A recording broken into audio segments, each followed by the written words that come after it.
I'm walking along our top terrace. You can see the gardener's shelter at the end there, where we all dash if there's any rain. Not that there has been any rain.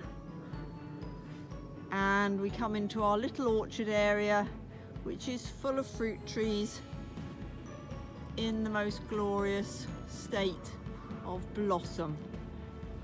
The star of the moment is the pear trees. Two little pear trees there have been absolutely wonderful. They followed on from the damson a few weeks earlier. And walking round, we're now looking towards our nuttery with our hazelnuts, which we coppice on a rotation, a short rotation, to make them stronger growing, to reinvigorate them, apart from the one in the middle, which is left as a standard tree. And as you can see, underneath the canopies, we once again have the most lovely show of wildflowers, which was a great favourite of the Tudors. They called them their flowery mead. Flowers growing in turf. And if we move on to this one at the end here, you'll see how we manage our hazel. We coppice it, and this one was coppiced this year in January, and all you can see are the stumps right down to the ground. So that will grow up as these other ones have in their time, and we cut one a year or one every other year, and it gives us nice long straight bean sticks and lots of short twiggy pea sticks that we can use in the garden. Now we're going to walk up onto our viewing platform. There's the wonderful wheat barn in the background. What a backdrop to a garden that is. It's fantastically huge roof with thousands of tiles. That barn's been there for 800 years. It's seen a thing or two, including several plagues. So I don't think our current situation will faze that barn at all. Standing there, strong, solid as it always has. And we're looking down now into our knot garden here at Cressing. You can see some strange patches of fabric on the lawn there, which is the result of our lawn repair, which we've been doing. Really good thing to do at this time of year. And the netting over the top is to stop the birds coming along and eating up all the seed. There's our fountain, and the other side of our knot garden, where we've been cutting back the herbs really hard so that they don't go all floppy and smother our box hedging. They look like a little troop of hedgehogs at the moment, but very soon they'll all green up and will look glorious by the time you're all back visiting Cressing. We're entering what we now call our culinary beds. We've got all our mints, each mint in a separate bed so that it doesn't rampage through all the other plants, and all sorts of herbs that we use for flavouring. So we've got sage, we've got tarragon, we've got caraway, we've got oregano, sorrel, salad burnet, the list goes on and on. And coming round here now, another rather fine looking architectural plant just come into flower. This is our angelica. These umbels of flowers. Angelica was used as a flavouring, and also the Tudors believed it would protect them from the plague.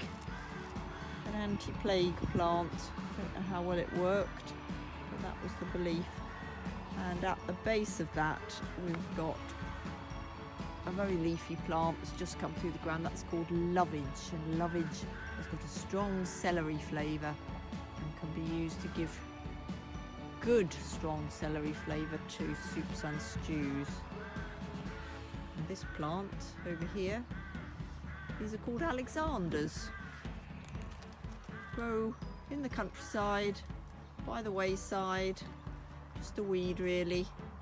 But for the Tudors it was a pot herb, so they would have eaten it. It has the great advantage that it comes up extremely early in the year, so that's been there since the beginning of March when little else was through the ground, and it can be picked and the whole thing is edible. Again, a slightly celery flavour. Coming to the end of its time now, and then we'll cut it down and something else comes up in that area called French mallow for later on. Turning around now, we're looking at our dye border and the woad, the yellow frothy flower of woad, the blue dye that the ancient Britons painted on their faces that terrified the Romans so much, is woad, and it has these yellow flowers which don't hint at the colour of the dye you get from that plant, but the dye comes from the leaves, not the flowers. The leaves give the blue dye. And that's another dye plant, alkanet, lovely pretty blue, that actually gives a violet dye. We're now walking on past to look down at our medicinal border with the medicinal herbs. The one at the front here is comfrey, which is also called knitbone because it was used to treat fractures and broken bones.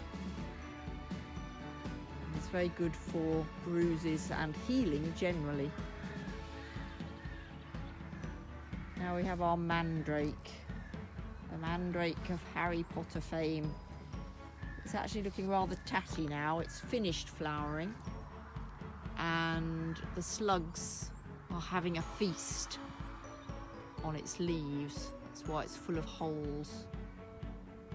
But a very mystical plant, magical plant, reputed to scream if you try and dig it up and drive you mad if you do so. So I haven't tried. But that's going to disappear and go back underground for the summer, so I thought it might be worth you having a little look at it now before it does so. We've been building these little cages over some of the plants. These little upside down coracles made out of the hazel, actually, that we cut, that I showed you earlier. And this is the tansy. And what this does is provides a sort of framework for the plant to go up through to support it as it grows, so that it doesn't all flop over, and so that we don't have to come out again and put stakes in to hold it up. So that's our little support network that we put in earlier in the year.